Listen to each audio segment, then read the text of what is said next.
여러분, 성령이 우리 가운데 임하여 계셔요. 우리 가운데 내주하세요. 그런데 날마다 그분을 영접하는 거예요. 영접. 그러니까 영접이라고 하는 것은 내가 그분을 만나는 거예요. 성령이 내 안에 있는데, 그냥 있는데 각각 있는 것은 만남이라고 하지 않잖아요. 그냥 같은 자리에 같은 시간 안에 있다고 해서 만남이 아니잖아요. 얘기가 주고가고 뭔가 마음이 주고받고 이런 것이 만남이라고 하는 거잖아요.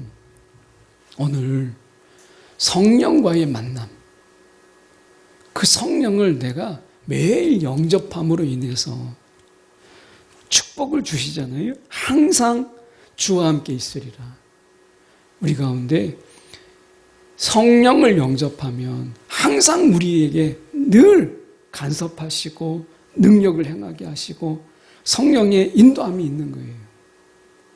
항상이라는 속에서 이 축복을 줘요. 항상이라는 축복. 그리고 함께 있다라고 하는 실제성. 신약 성경으로는 331쪽의 말씀입니다. 제가 16절로 18절까지 봉독해 올립니다. 주께서 호령과 천사장의 소리와 하나님의 나팔 소리로 친히 하늘로부터 강림하시리니 그리스도 안에서 죽은 자들이 먼저 일어나고 그 후에 우리 살아남은 자들도 그들과 함께 구름 속으로 끌어올려 공중에서 주를 영접하게 하시리니 그리하여 우리가 항상 주와 함께 있으리라. 그러므로 이러한 말로 서로 위로하라. 아멘. 오늘 이 말씀 가지고 영접함이 주는 축복과 누림, 영접함이 주는 축복과 누림이라는 제목으로 함께 말씀을 나누기를 원합니다. 이 데살로니가 전서에서 특히 사도 바울이 데살로니가 전서뿐만 아니라 이 사도 바울의 서신 속에서 사도 바울의 종말론이 잘 드러나 있습니다. 이 종말, 어떻게 보면 우리가 이 세상에서도 말세지 말이라 정말 마지막의 마지막이다. 이렇게 이야기하고 있는 이 땅에서 우리가 살고 있어요. 그런 가운데 우리의 종말은 그리고 다른 세상과 어떻게 달라야 할 것인가. 오늘 우리가 종말을 준비하면서 종말론적인 삶을 사는데 오늘 우리가 주님의 오심을 한편으로 준비하면서 또한 우리의 마지막을 어떻게 보낼 것인가 라고 하는 이런 부분 속에서 오늘 사도 바울의 말씀을 통해서 저희가 좀 보려고 합니다. 사도 바울은 어떻게 보면 우리 가운데 예비하라 라는 말을 그의 서신에서 많이 반복합니다. 데살로니가 전서만 봐도 예비하라, 예비하라 이런 말들이 반복되는 것을 보게 돼요. 사도 바울의 종말론적인 것은 주님이 언제 오시느냐 이것은 중요한 게 아니라는 거예요. 우리가 92년도인가요? 그때 다미선교회 종말론적으로 이제 주님이 언제 오신다 날짜를 막 그들이 이렇게 캐치해서 이제 언제 오신다라고 하는 것을 그들이 찾았잖아요. 그래가지고 그날을 막 예비하고 막 이렇게 했던 한때 사회적으로 많은 혼란을 일으켰던 그런 때가 있었어요. 세상은 또 이단은 주님이 언제 오시는가라고 하는 것을 성경 속에서 찾았고 또 어떤 이들은 하나님이 나에게만 계시를 주었다. 그래서 아무도 모르지만 나는 그 오시는 날짜를 난 알고 있다. 이렇게 이야기하는데 사도 바울 쪽으로 가면 사도 바울은 주님이 언제 오실지 이것은 중요한 게 아니라는 거예요. 그것은 어차피 하나님의 시간, 주님만이 아버지만이 아시는 것이기 때문에 우리가 그것을 알 필요도 없고 알아야 될 이유도 없는 거예요. 사도 바울은 사도 바울의 종말론 속에서 그분이 언제 오시든지 간에 준비하고 있는 것, 이게 중요한 것이지 어느 때다, 어느 시간이다 이거는 아버지에게 속한 것이기 때문에 그리고 그분이 말씀하신 것이 아니기 때문에 우리가 그것에 대해서 우리가 마음을 쓰고 그리고 어떻게 하면 좀 알아보려고 노력하는 것은 그렇게 성경적이지 않다라고 하는 것이죠. 그래서 우리는 사실 이 종말론적인 삶이 주님이 오늘 밤에 오시든 내일 오시든 또 열흘 후에 오시든 또 언제 오실지 모르지만 그건 중요한 게 아니라는 거예요.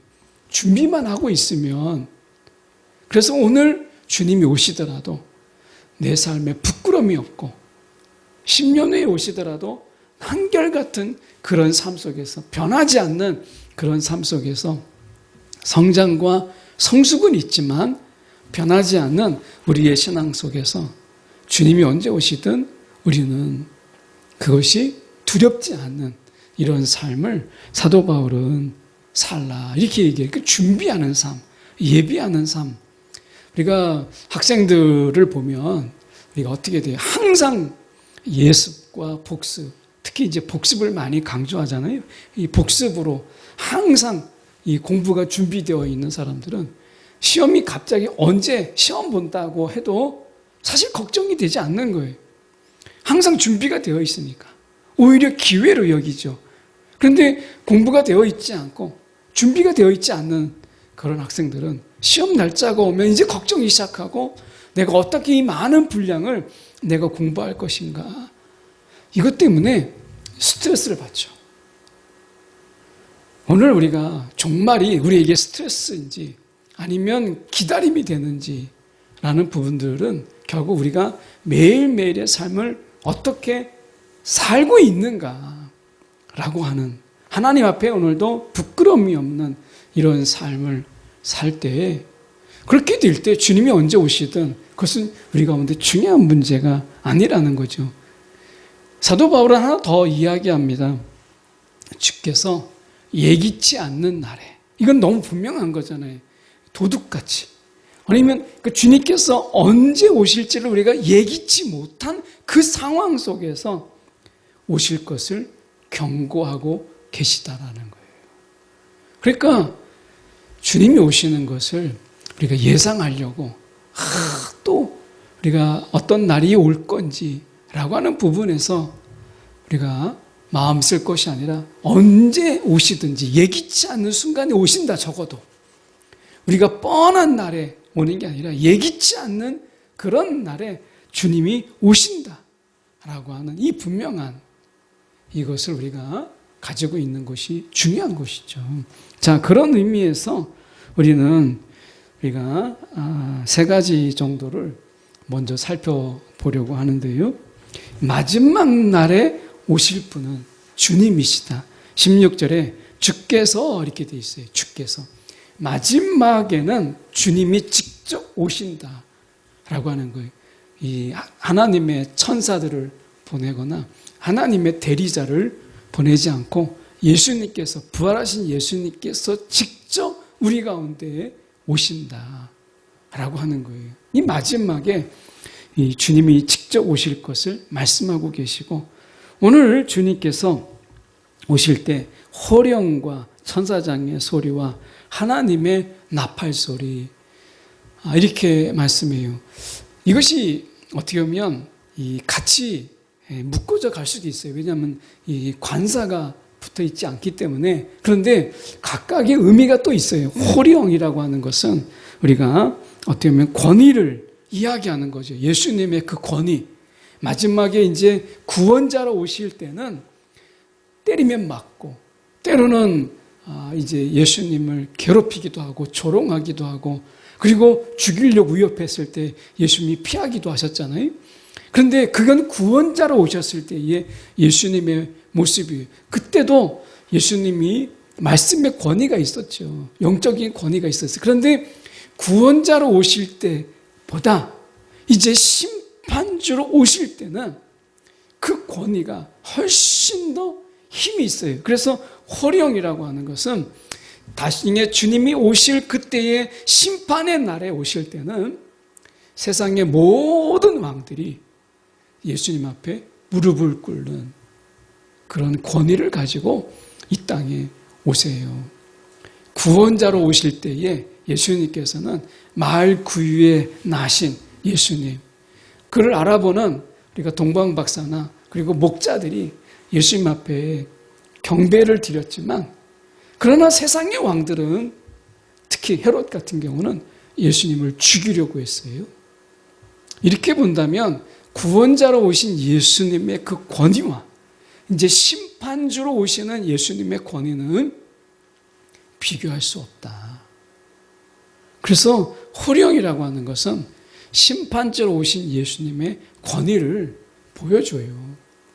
우리가 그 권위 앞에서 우리는 그분과 당당히 함께 섬으로 인해서 세상이 우리를 함부로 했던 세상이 두려움에 쌓이게 되는 것이죠. 그래서 이 권위를 이야기하고, 이 천사장의 소리는 먼저 죽은 자를 깨우는 이런 소리라고 학자들은 이야기합니다. 천사장의 소리. 이 천사장의 소리로 인해서 죽은 자들을 깨우는 거예요. 우리가 이 먼저 죽은 자들이 때로는 다 썩어서 흙이 되는 그런 경우도 있고, 때로는 우리가 이제 화장을 해서 이제 뼈가루만 남게 되는, 나중에 그것도 다 썩지 않았겠어요? 그럴 때 우리는 생각할 때 다 흩어져서 이제 어떻게 그들이 다시 육체를 가질 것인가 라고 하는 걱정도 있지만, 사실은 우리가 말씀해 보면 천사장의 소리로 인해서 그 모든 것들이 하나님이 우리가 흙으로 사람을 지으셨던 것처럼 그 모든 그런 자들이 다시 썩지 않을 몸으로 다시 그들을 일으켜 세우시는 천사장의 소리가 있어요. 죽은 자를 깨우는 이런 소리죠. 나사로가 죽어 있을 때, 자고 있을 때 예수님께서 나사로야 나오라 라고 했잖아요. 그 죽은 나사로, 이미 썩음에 이제 시작됐고 부패가 되었던 나사로가 어떻게 들을 수 있겠어요? 듣지 못하는, 이미 부패가 시작되어서 듣지 못하는 나사로도 예수님이 나오라 라는 말에 그가 반응했어요. 마찬가지로 이 천사장의 소리에 먼저 죽은 자가 반응함으로 인해서 그들이 먼저 일어나는 거예요. 그때 우리는 믿음 안에서 우리가 사도 바울도 볼 거고요. 그리고 베드로도 보고 모세도 보고 성경 속에 있는 다윗도 볼 거예요. 아마 만나고 싶은 신앙의 위인들이 많잖아요. 그리고 우리가 가까이는 우리가 믿음의 사람들, 정말 안타깝게 먼저 우리가 주님의 부르심 속에 우리가 주님께 먼저 갔던 그런 자들, 이런 자들을 만나지 않겠어요? 어떻게 보면 우리가 죽음을 맛보지 아니하고 우리가 이 불수레를 타고 올라갔던 엘리야, 도대체 엘리야가 어떤 자일까? 뭐 이런 것들이 우리가 나중에 다 보게 되는 거죠. 그래서 천사장의 소리와 하나님의 나팔 소리, 이것은 우리가 축제와 승리의 소리예요. 이 승리가 우리가 더 분명한 것은 우리가 보면 17절에 이렇게 말씀하거든요. 우리가 그들과 함께 구름 속으로 끌어올려 공중에서 주를 영접하게 하시리니, 이 공중이라고 하는 이것은 우리가 1세기의 유대인들의 사고, 당시 이스라엘의 생각 속에서 초대교회 당시 때죠. 이 공중이라고 하는 것은 마귀가 거처하는 곳으로 생각했어요. 우리가 마귀가 어디에는 분명히 있을 것 같은데 우리 눈으로 보이지 않잖아요. 그 마귀가 어디에 거처하고 있을까? 이것은 초대교회 때 1세기의 사람들은 공중에서 이 사단과 마귀가 거기에 거처하고 있을 거라고 생각을 했었어요. 그러니까 그것을 그대로 우리가 지금 성경에서 본다면 예수님을 공중에서 영접하게 돼요. 그러면 사단 마귀가 거처하고 있는 그곳에서 예수님을 영접한다라고 하는 것은 예수님의 그 완전한 승리, 이제 사단과 마귀가 그리고 그 귀신들이 어떻게 보면 예수님의 그 재림 앞에서 완전히 이제 패배하는 완전한 승리, 이것을 공중에서 주를 영접한다 라는 표현에서 보여줄 수 있어요. 그래서 그게 하나님의 나팔소리예요. 이 하나님의 나팔소리로 인해서 하나님의 완전한 승리를 축하하면서, 그리고 축제와 승리의 나팔을 울리게 되는 거예요.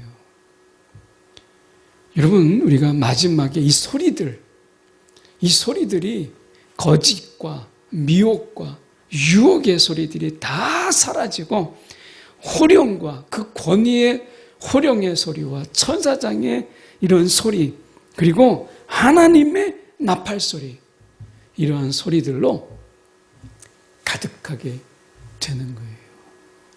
이 소리들이 인해서 우리가, 하나님은 이 재림의 속에서 조용히, 우리가 이 초림 때 예수님의 오심은 말 구유에서 정말 세상이 알지 못하는 가운데 조용히 오셨어요. 그런데 예수님의 재림 때는 세상이 다 알 수 있도록 그렇게 시끌벅적하게 천사장의 소리와 하나님의 큰 나팔 소리를 울리면서 주의 호령 가운데 오세요. 소리가 달라요. 주님의 오심에 그 권위가 다르고 소리가 다른 거예요. 자, 그런 가운데서 우리가 그 주님의 그 강림하심, 모든 세상이 주님의 오심을 그때는 확연하게 볼 수 있어요. 이런 가운데서 주님이 오시는데 17절에 보시면 이렇게 말씀합니다. 그 후에 우리 살아남은 자들도 이렇게 돼 있잖아요. 그들과 함께 구름 속으로 끌어올려 공중에서 주를 영접하게 하시리니 라고 이야기합니다. 이 영접이라는 말, 오늘 영접함이 주는 축복과 누림이라고 하는 것인데, 이 영접이라는 말은 사실은 이 평범한 만남, 원어적인 의미는 영접이라는 말은 그냥 우리가 평범한 만남을 의미해요.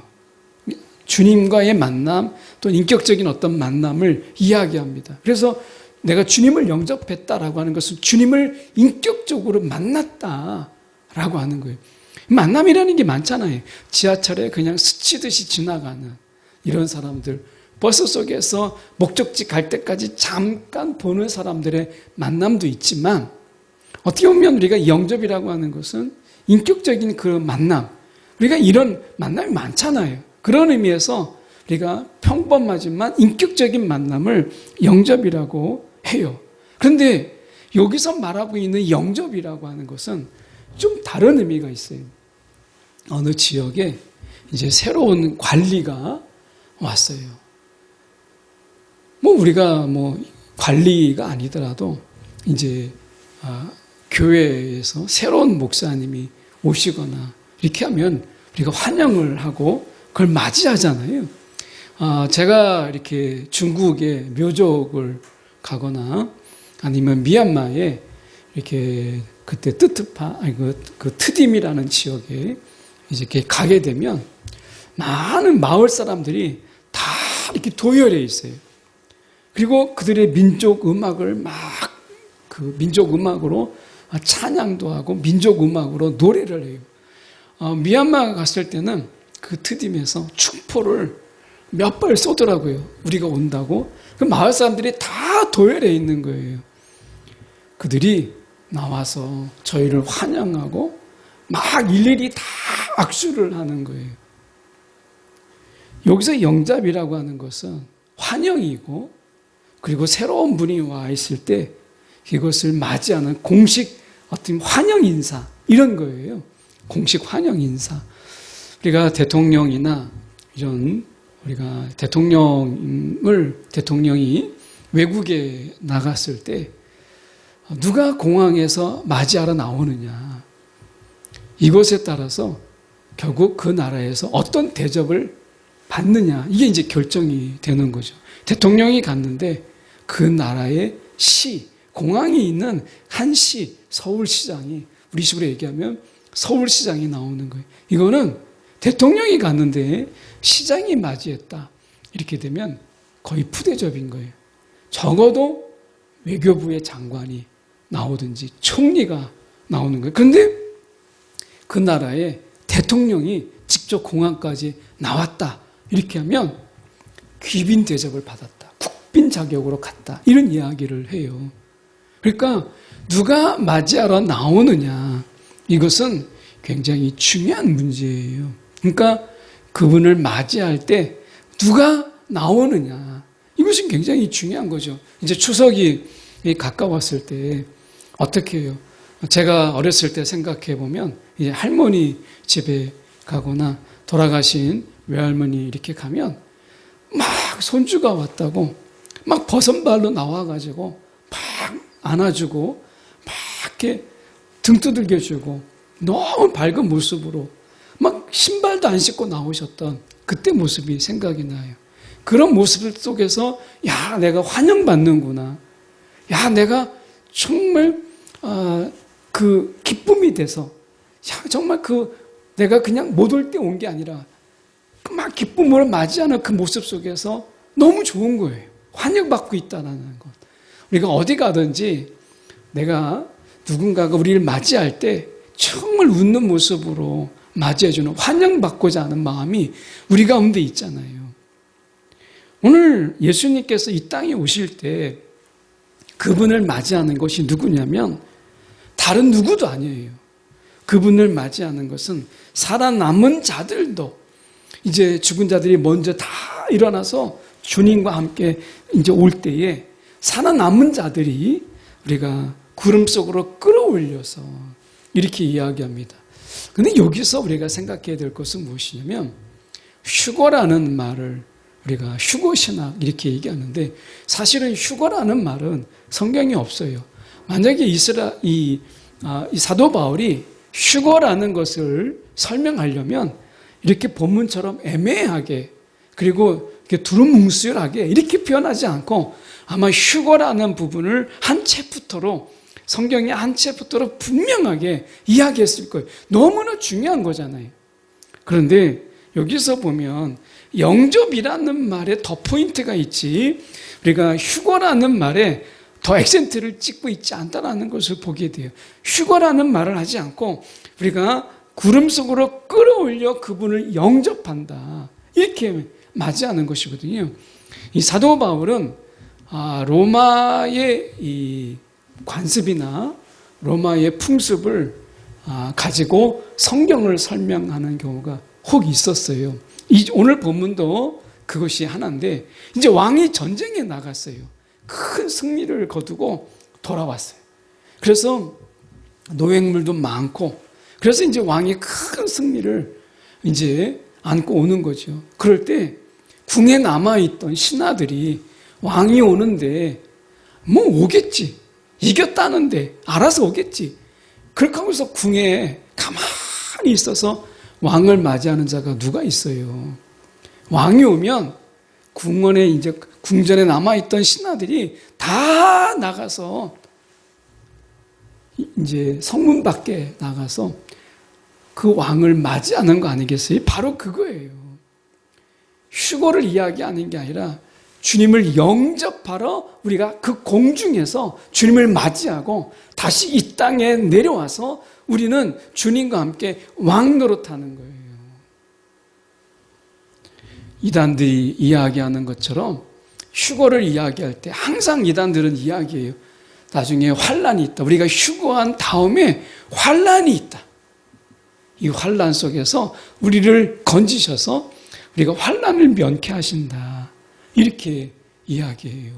그런데 우리가 말씀에 보면 하나님께서는 우리가 환란을 이기게 하시고 환란을 견디게 하시는 하나님이세요. 그런 의미에서 휴거라고 하는 것처럼 우리가 대환란이 있기 전에 우리를 하늘로 잠깐 올려서 대환란을 피하게 한다. 그러면 앞뒤가 안 맞아요. 말씀에서 보세요. 공중에서 주를 영접하게 하시리니 라고 한다면 아까 말씀드린 것처럼 이제 이 공중은 사단과 마귀가 거처하는 곳이에요. 근데 예수님이 거기 재림하시는 예수님이 공중에서 그걸 맞이하게 되는데 사단이 이미 그 공중에서 다 패했어요. 그러면 무엇 때문에 어떻게 환란이 일어나고 어떻게 그 핍박이 일어나요? 사단이 조장하지 않는 핍박과 환란이 없잖아요. 그렇게 본다면 이미 공중에서 그분을 맞이한다라고 하는 것은, 영접한다라는 것은 이미 분명한 승리, 완전한 승리를 상징적으로 보여주는 사건인데, 그 휴거가 있고 그 다음에 다시 대환란이 있다라는 이야기는 그 대환란을 일으키는 자가 누구냐는 거예요. 이런 어려움이 있어요.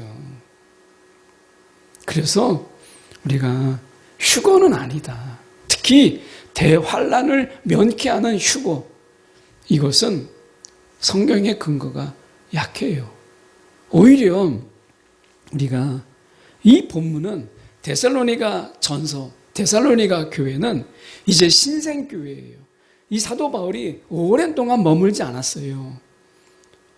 불과 몇 주 머물렀습니다. 그런 가운데 교회가 세워진 아주 신생아 같은 교회예요.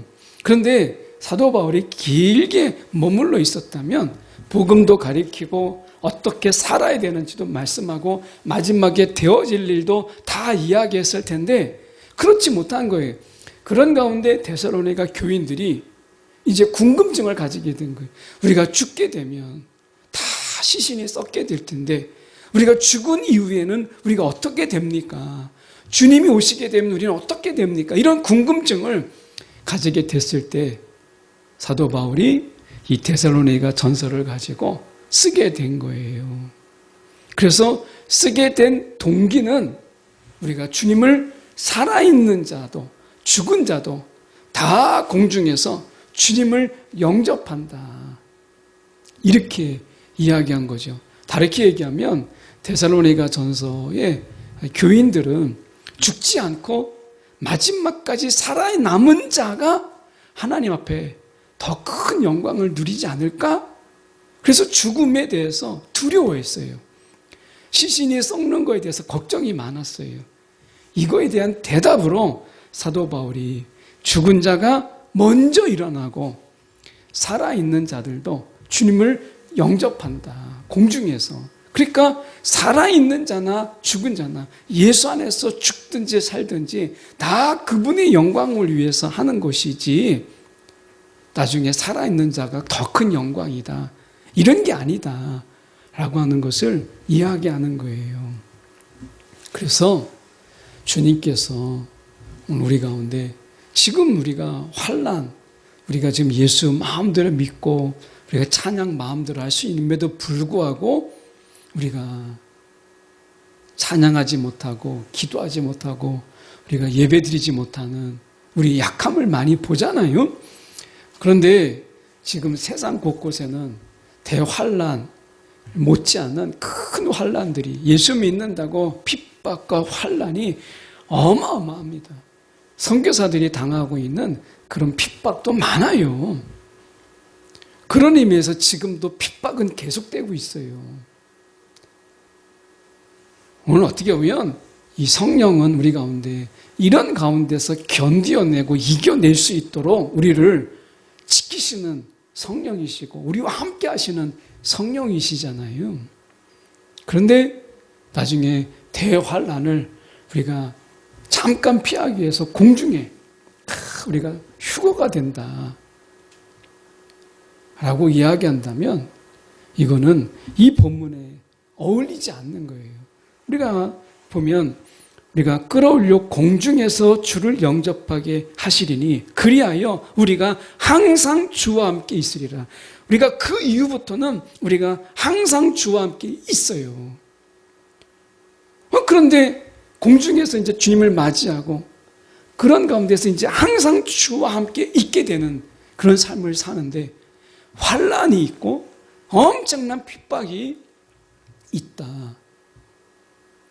라고 이야기한다면 이 완전한 승리, 하나님의 나팔 소리, 이 완전한 승리, 공중에서 그 주님이 우리가 환영함으로 영접함으로 인해서 그 속에서 누리게 되는 이 완전한 승리를 부정하는 것이 돼요. 그래서 모순적이다. 예. 그런 의미에서 저희가 휴거라고 하는 신학적 근거가 약하다라고 하는 거예요. 여기서 중요한 것은 오늘 본문에서 휴거를 이야기하는 게 아니라 영접을 이야기하고 있어요. 그래서 저희가 본문에 다시 좀 보면 제목이 그거잖아요. 영접함이 주는 축복과 누림. 이게 종말로 올 때만 그런 게 아니라 이 세상에서 우리가 누림, 영접이라고 하는 것, 이것을 우리가 좀 살펴보려고 하는데, 여러분 성령이 우리 가운데 임하여 계셔요. 우리 가운데 내주하세요. 그런데 날마다 그분을 영접하는 거예요. 영접. 그러니까 영접이라고 하는 것은 내가 그분을 만나는 거예요. 성령이 내 안에 있는데, 그냥 있는데 각각 있는 것은 만남이라고 하지 않잖아요. 그냥 같은 자리에 같은 시간 안에 있다고 해서 만남이 아니잖아요. 얘기가 주고가고 뭔가 마음이 주고받고 이런 것이 만남이라고 하는 거잖아요. 오늘 성령과의 만남, 그 성령을 내가 매일 영접함으로 인해서 축복을 주시잖아요. 항상 주와 함께 있으리라. 우리 가운데 성령을 영접하면 항상 우리에게 늘 간섭하시고 능력을 행하게 하시고 성령의 인도함이 있는 거예요. 항상이라는 속에서 이 축복을 줘요. 항상이라는 축복. 그리고 함께 있다라고 하는 실제성. 그냥 머리로 함께 있다가 아니라 그분이 느껴지고 그분의 능력이 나를 통해서 흘러가는 실제. 오늘 여러분 성령의 실제가 있으세요? 영접이라고 하는 것은 실제성이 나타나는 거예요. 그분이 항상 그리고 주와 함께 있으리라. 주님을 영접하면 사단은 이기고 이게 이제 실제가 되는 거죠. 그래서 사단 마귀를 완전한 승리가 있게 되고 그 속에서 주님과 항상 함께하는 이 실제성. 오늘 성령이 우리 가운데 얼마나 실제적이냐. 우리가 머릿속에서는 성령이 나와 함께 하세요 라고 하지만 성령이 오늘 우리 가운데 말씀하신 것, 오늘 이렇게 말씀하셨다, 저렇게 말씀하셨다, 오늘 내가 좀 기분이 안 좋은 일이 있는데 성령이 나를 위로해 주었다, 내가 오늘 답답한 일이 있는데 성령이 나에게 지혜를 주셨다. 오늘 우리는 계속해서 성령을 이야기하고 성령의 간섭을 이야기하고 이게 영접의 축복이에요. 영접의 누림인 거예요. 실제성. 영접은 실제예요. 그분과의 만남이 실제가 되는 거예요. 그래서 말씀해 보면 18절에 그러므로 이러한 말로 서로 위로하라. 위로하라. 위로하라는 우리가 이 말씀이 원어로 보면 서로의 손을 강하게 하라. 여러분 진정한 위로는 우리가 강해지는 거예요. 늘 약한 가운데서 힘내. 힘내. 잘할 수 있어. 이런 게 아니라 진정한 위로는 우리가 강해지는 거예요. 그래서 서로의 손을 강하게 하라. 이게 위로입니다. 오늘 성령 안에서 성령의 권세와 우리가 성령의 기름 부심을 통해서 내가 강해지는 거예요. 사단이 우리 앞에서 함부로 하지 못하도록 내가 강해지는 거예요. 세상이 우리에 대해서 깜보지 못하도록 내가 강해지는 거예요. 이게 진정한 위로예요. 이게 영접하는 자에게 주시는 진정한 위로예요. 그리고 이러한 말로 라고 하는 것은 하나님의 계시를 이야기해요. 말씀. 오늘 말씀이 저와 여러분의 삶 속에 실제가 되는 거예요. 실제가. 여러분 말씀이 야 이거 진짜 이 말씀대로 되네? 라고 하는 이 실제성. 그래서 오늘 영접함이 주는 축복과 누림을 한마디로 이야기하면 얼마나 우리가 실제적인 삶을 살고 있느냐. 우리가 이거 실제적인 삶을 제공하는 거예요. 주님과 함께했던 그 삶, 제자들이 예수님과 함께함으로 인해서 변화되기 시작하고 예수님과 함께함으로 인해서 말씀이 실제가 되는 것을 보게 되고 예수님과 함께함으로 인해서 예수님의 임하신 성령의 충만함으로 귀신이 쫓겨나가는 것을 그들이 보고 그들도 행하잖아요. 실제가 있었다라는 거예요. 신앙의 실제. 이것은 영접함으로만 가능한 거예요. 오늘 우리가 공중에서 주님을 영접할 때, 그럴 때 항상 주님과 함께하는 실제가 있는 것처럼 오늘 이 땅에서 우리가 성령을 영접할 때 우리 가운데 그 신앙의 실제를 우리 가운데 이미 이 땅에서 누리도록 허락해 주셨어요. 놀라운 거죠. 오늘도 여러분 성령의 그 만남 속에서 어떤 실제를 경험하십니까? 우리가 성령의 실제 속에서 그분의 간섭과 인도함, 그리고 그분의 능력이 막 느껴지는, 그리고 그분의 인도함이 우리 가운데 막 다가오는 이런 실제가 있는 신앙, 그런 실제가 우리 삶 속에서 다 드러나는 저와 여러분의 삶이 되기를 간절히 소망합니다. 기도하겠습니다.